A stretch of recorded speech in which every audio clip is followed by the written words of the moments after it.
Sami'na wa ata'na. Assalamualaikum warahmatullahi wabarakatuh. Alhamdulillah kali ini kita bisa melaksanakan salat subuh berjamaah. Dan kali ini akan melanjutkan pembacaan fatwa tarjih tanya jawab agama jilid 5 yang disusun oleh tim majelis tarjih dan tajdid pimpinan pusat Muhammadiyah. Pembahasan kemarin tentang sholat hajat, jadi tentang bab-bab sholat sunnah. Selanjutnya tentang sholat iftitah. Pertanyaannya dari Bapak Ponidi. Pertanyaannya adalah, apakah ada bacaan surat dalam sholat iftitah setelah bacaan Al-Fatihah? Jawabannya adalah, dalam hal teknis pelaksanaan sholat iftitah, tim fatwa belum menemukan dalil adanya bacaan surah atau ayat setelah membaca Al-Fatihah. Yang ditemukan hanyalah hadis yang menyebutkan bahwa Rasulullah di dalam sholat iftitah cukup membaca Al-Fatihah. Masalah ini bisa dicermati dari hadis yang diriwayatkan oleh Abu Daud dari Ibnu Abbas radhiyallahu anhu. Ia berkata, dalam tanda kurung, dalam kisahnya ketika ia bermalam di rumah Maimunah radhiyallahu anha, Nabi SAW selalu sholat 2 rakaat pendek-pendek membaca umul kitab, dalam tanda kurung Al-Fatihah, dalam setiap rakaatnya, kemudian salam, lalu sholat 11 rakaatnya, kemudian tidur. Hadis riwayat Abu Daud. Dari hadis di atas bisa juga dipahami bahwa hanya dicantumkan bacaan umul kitab atau Al-Fatihah, karena memang tidak sah sholat seseorang tanpa bacaan Al-Fatihah.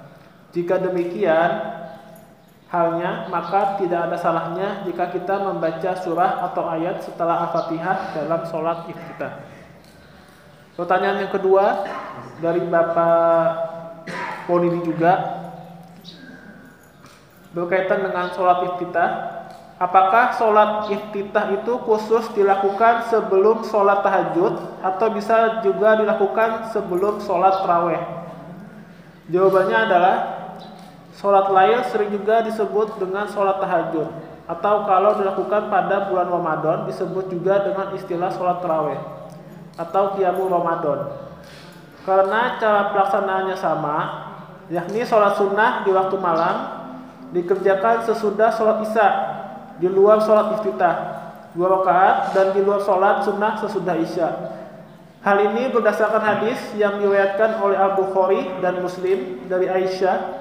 Ketika Aisyah ditanya tentang sholat malam Rasulullah, ia menjawab bahwa Rasulullah tidak pernah melakukan sholat malam di bulan Ramadan maupun bulan lainnya melebihi 11 rakaat. Melihat sifat dan cara pelaksanaannya yang sama dari sholat lail, yang berarti sholat tahajud, jika dilakukan pada hari-hari biasa selain Ramadan atau qiyamul Ramadan atau sholat tarawih, jika dilakukan pada bulan Ramadan, maka sholat iftitah itu bisa dilakukan sebelum sholat lail, sholat malam. Bisa dikerjakan juga pada sebelum sholat tarawih. Jadi kesimpulannya adalah, untuk sholat iftitah itu bisa dikerjakan sebelum sholat malam, sholat tahajud atau sholat tarawih. Kalau sholat tarawih mungkin sholat sendiri. Demikian dari pembacaan tanya jawab agama jilid 5 yang dipimpin oleh tim majelis tarjih dan tajdid pimpinan pusat Muhammadiyah.